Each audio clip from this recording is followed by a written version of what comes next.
Hi all, എല്ലാവർക്കും നമസ്കാരം. Welcome back to JM journey. Hype കൊടുക്കുന്നതിന് കുറ്റം പറയരുത്. കാരണം അവിടെ ഒരു സ്വാഭാവികമായിട്ടുള്ള ഒരു ഹൈപ്പ് ഉണ്ടായിട്ടുണ്ട്. ഓട്ടോമാറ്റിക്കലി അവിടെ ഒരു ഹൈപ്പ് ഉണ്ടാകുന്നുണ്ട്. ഹൈപ്പ് നമ്മൾ കൊടുക്കേണ്ട ആവശ്യമില്ല. ടീം നമുക്ക് തരുന്ന ഓരോ അപ്ഡേറ്റിലും ഹൈപ്പ് ഉണ്ട് തുടങ്ങി. ഹൈപ്പിനെ കുറിച്ച് എപ്പോൾ പറയുമ്പോഴും ഞാൻ ഉപയോഗിച്ചിരുന്ന കുറച്ച് വാക്കുകളാണ് അതൊക്കെ. കാരണം എമ്പുരാൻ എന്ന് പറഞ്ഞാൽ എമ്പുരാൻ ഇറ്റ് സെൽഫ് അതിനൊരു ഹൈപ്പ് ഉണ്ട്. അത് നമ്മൾ പ്രത്യേകിച്ച് ഒന്നും ചെയ്യേണ്ട ആവശ്യമില്ല, ഞാൻ എപ്പോഴും പറയാറുണ്ട്. എന്നാൽ ഹൈപ്പിന് കൊടുക്കല്ലാണ്ട് നിവർത്തിയില്ല. ഹൈപ്പിന് കൊടുക്കല്ലാണ്ട് നിവർത്തിയില്ല. But why? ജെറോം ഫ്ലിൻ, സാക്ഷാൽ ജെറോം ഫ്ലിൻ. എന്റെ മോനെ, ഇത് എന്ത് ജാതി കാസ്റ്റാണ്! Character number 7, Jerome Flynn. ആരാണ് ജെറോം ഫ്ലിൻ? നിങ്ങൾക്ക് മനസ്സിലായിട്ടില്ലേ? ജെറോം ഫ്ലിനെ കണ്ടാൽ നിങ്ങൾക്ക് എന്തായാലും ഏറ്റവും ഹിസ് വെൽ നോൺ ഫോർ HBO-ന്റെ ഏറ്റവും ഫേമസ് ആയിട്ടുള്ള സീരീസ് ആയിട്ടുള്ള, ഏറ്റവും കൂടുതൽ ആളുകൾ മേ ബി കണ്ടിട്ടുള്ള സീരീസുകൾ ഒന്നായിട്ടുള്ള, അതല്ലാതെ വേറെ കുറെ സീരീസുകൾ അവിടെ ഉണ്ടാവാം. മണി ഹേസ്റ്റ് ഉണ്ടാവാം, സ്ക്വിഡ് ഗെയിംസ് ഉണ്ടാവാം, സൂസൈഡ് സ്ക്വാഡിനെ ബന്ധപ്പെട്ട് വന്നിട്ടുള്ള മറ്റു സിനിമകൾ ഉണ്ടാവാം. ഇതൊക്കെ നിങ്ങൾ കണ്ടിട്ടുണ്ടാവും. സീരീസുകളും ഉണ്ട് കേട്ടോ അതിനെ ആയിട്ട് ബന്ധപ്പെട്ടിട്ടുള്ള. വാട്ട് എവർ, HBO-യിൽ വന്നിട്ടുള്ള ഗെയിം ഓഫ് ത്രോൺസ്, ഹോ, അതിലെ ക്യാരക്ടർ ഏതുള്ള ജെറോം ഫ്ലിൻ. ഇനി ഈ സിനിമയിൽ വന്നിട്ടുള്ള എല്ലാ റൂമേഴ്സും, അതായത് വരാനിരിക്കുന്ന കുറെ റൂമേഴ്സ് ഉണ്ട്. മമ്മൂക്കേനെയൊക്കെ പറഞ്ഞു കേൾക്കുന്നുണ്ട്. അതല്ലാതെ ഡോൺലി അണ്ണൻ പഞ്ച്. ഞാൻ എല്ലാ റൂമേഴ്സിനെയും വിശ്വസിക്കാൻ തുടങ്ങുകയാണ് ഇനി. കാരണം ജെറോം ഫ്ലിനെ കൊണ്ടുവന്നിട്ടുണ്ടെങ്കിൽ ഇതൊക്കെ അവർക്ക് കൊണ്ടുവരാൻ പറ്റും. ഞാൻ അങ്ങനെ വിശ്വസിക്കുന്നു. എനിക്കറിയില്ല, ഞാൻ ഒരു പക്ഷേ നിങ്ങൾക്ക് ഇതിനും മാത്രമൊക്കെ ജെറോം ഫ്ലിൻ ഉണ്ടോ ചിന്തിക്കുന്നവരുണ്ടോ? ഉണ്ട്. ഒരു മലയാള സിനിമയിൽ ഗെയിം ഓഫ് ത്രോൺസിൽ വന്നിട്ടുള്ള 1923, സോൾജിയർ, അതുപോലെ സ്ട്രീറ്റ് ബാൻഡോ, അങ്ങനെ എന്തോ ഒരു പടം കൂടെ, എനിക്ക് പേരുകൾ ഓർമ്മ കിട്ടുന്നുണ്ടെങ്കിൽ ഒരുപാട് പടങ്ങളുണ്ട്. പുള്ളി ആക്ടർ മാത്രമല്ല, സിംഗറാണ്, മ്യൂസീഷ്യനാണ്. അദ്ദേഹത്തിന് മലയാള സിനിമയിൽ, അതും ഈ പോസ്റ്റർ നിങ്ങൾ നോക്ക്, എന്ത് ജാതി പോസ്റ്ററാണ്! മാരക പോസ്റ്റർ. എന്ത് കോട്ടും സ്യൂട്ടൊക്കെ ഇട്ട് ഇങ്ങനെ നിക്കണ കണ്ടു കഴിഞ്ഞാൽ എന്ത് രസമാണ് ജെറോം ഫ്ലിൻ.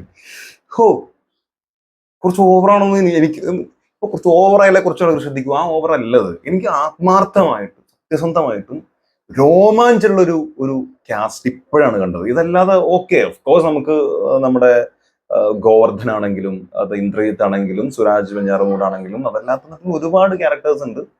പുറത്തു നിന്നുള്ള ഒരുപാട് ആളുകൾ തന്നിട്ടുണ്ട്. അമീർ ഖാന്റെ സിസ്റ്റർ ആയിട്ടുള്ള പുള്ളിക്കാരി ഇതിൽ ചെയ്യുന്നുണ്ട്. ബട്ട് അതൊന്നുമല്ല, ഇതിന് എത്രയോ മുകളിൽ ക്യാരക്ടർ നമ്പർ 7 ആണെന്ന് ആലോചിക്കണം.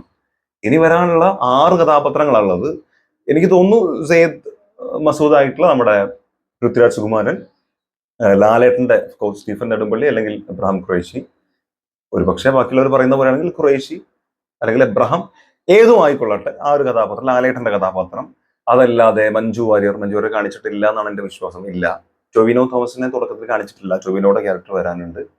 ഈ 4 കഥാപാത്രങ്ങൾ പ്രധാനപ്പെട്ട റോളുകളായിട്ട് വരാനുണ്ട്. അതല്ലാതെ 2 കഥാപാത്രങ്ങൾ കൂടെ ഉണ്ട്.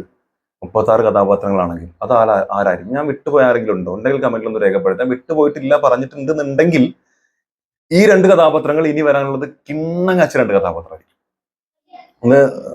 എന്നിട്ടൊരു പക്ഷെ ഒരു സർപ്രൈസ് പോലെ 37ാമത്തെ കഥാപാത്രം എന്ന് പറഞ്ഞിട്ട് ഹൈഡ് ചെയ്ത് വെച്ച പേഴ്സൺ ആരാണോ അത് കാണിക്കും. അല്ലെങ്കിൽ ഇനി ഈ പറയാനുള്ള 2 കഥാപാത്രങ്ങൾ, ഒരാൾ ആ ഹൈഡ് ആയിട്ടുള്ള പേഴ്സൺ ആൻഡ് ഒരാള് നമ്മൾ ഇതേപോലെ ഒരു വെറൈറ്റി ആയിട്ടുള്ള ഏതെങ്കിലും ഒരു ആൾ.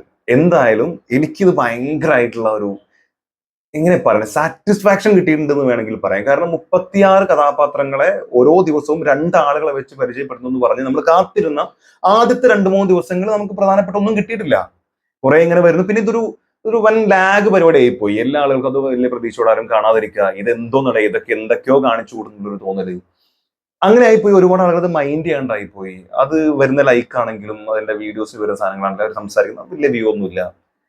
അങ്ങനെ പോകുന്നതിനിടയിൽ തുടങ്ങി പൃഥ്വി അല്ലെങ്കിൽ എമ്പുരാൻ ടീം, ആശീർവാദ് സിനിമാസ്, പുറത്തുനിന്നുള്ള ഓരോ ആളുകൾ അങ്ങനെ ഒരു ഇംഗ്ലീഷുകാരനെ പിടിക്കും, ഒരു ഇംഗ്ലീഷുകാരനെ കൂടി പിടിക്കും, ഒരു ബോളിവുഡ് ആകട്ടെ, അടുത്തൊരു ബോളിവുഡ്, പിന്നെയും ബോളിവുഡ്, അമീർ ഖാന്റെ സിസ്റ്റർ.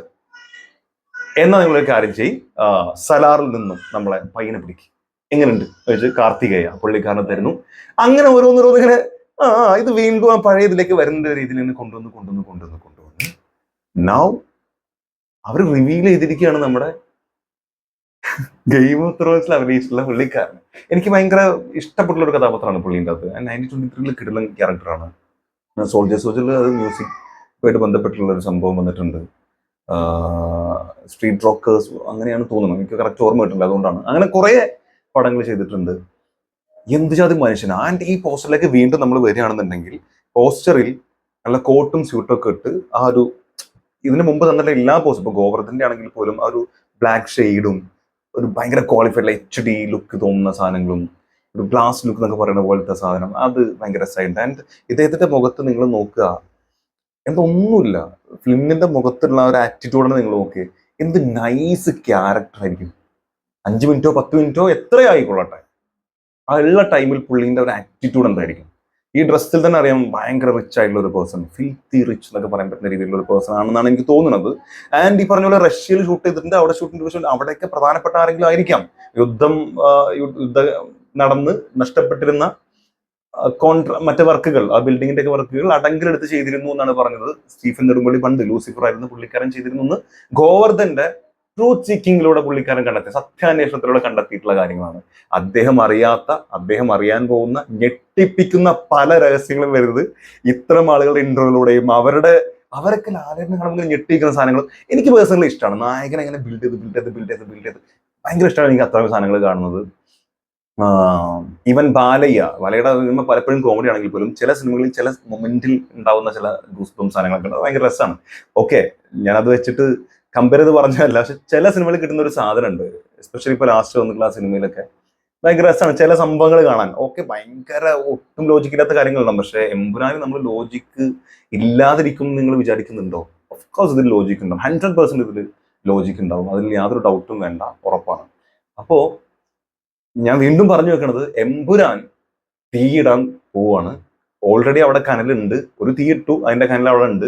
കനൽ അടങ്ങി എന്ന് പറയാൻ വിചാരിച്ചു, പക്ഷെ ഇല്ല, ആ കനൽ ഇങ്ങനെ പിടിച്ചു വെച്ചിട്ടുണ്ട്. വീണ്ടും ആ തീ ആളിക്കത്താൻ തുടങ്ങുകയാണ്.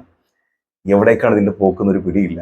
ആൻഡ് ഇപ്പോ ഒരു പക്ഷേ ആന്റണി പെരുമ്പാർ പറഞ്ഞ പോലെ KGF പോലൊരു സിനിമ മലയാളത്തിൽ നിന്നും പാൻ ഇന്ത്യൻ രീതിയിൽ റീച്ച് കിട്ടുന്ന, ഒരു പക്ഷെ അതിനപ്പുറത്തേക്ക് റീച്ച് പോകാൻ സാധ്യതയുള്ള ഇത്തരം നടന്മാരൊക്കെ ഉള്ളതുകൊണ്ട് of course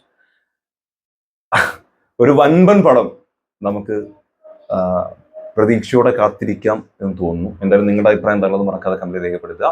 thank you so much watching this video. അടുത്ത വീഡിയോ കാണാം. നാളെ അടുത്ത 2 കഥാപാത്രം ആരാണെന്ന് അറിയാനുള്ള കട്ട വെയിറ്റിംഗിലാണ്. ആൻഡ് ഈ 18 ദിവസത്തിൽ അല്ലെങ്കിൽ ഈ 18 ദിവസത്തിലേക്ക് കടക്കുന്നേ ഉള്ളൂ. ഈ ഇത്രയും തന്നിട്ടുള്ള 7 ക്യാരക്ടർ എന്ന് പറയുമ്പോൾ ഓൾമോസ്റ്റ് ഒരു 30 അപ്രോക്സ് 28-29 ക്യാരക്ടേഴ്സിന് ഇവർ നമുക്ക് തന്നു. ഈ കഥാപാത്രങ്ങളിൽ ഇപ്പോഴാണ് ഒരു വൻ സാധനം കണ്ടായിട്ടുള്ള ഒരു ഫീൽ എനിക്ക് വരുന്നത്. എൻ്റെ ആദ്യമായിട്ടാണ് നാളെ ആ 2 കഥാപാത്രമാരാണെന്ന് കാത്തിരിക്കുന്നത്, അല്ലെങ്കിൽ ആരെന്ന് അറിയാനുള്ള ഇത്ര വലിയൊരു കാത്തിരിപ്പ് എന്നെ പോലുള്ളവരാണ് നിങ്ങളെന്നുണ്ടെങ്കിൽ അതോടെ കമന്റ് രേഖപ്പെടുത്തുക. Thank you.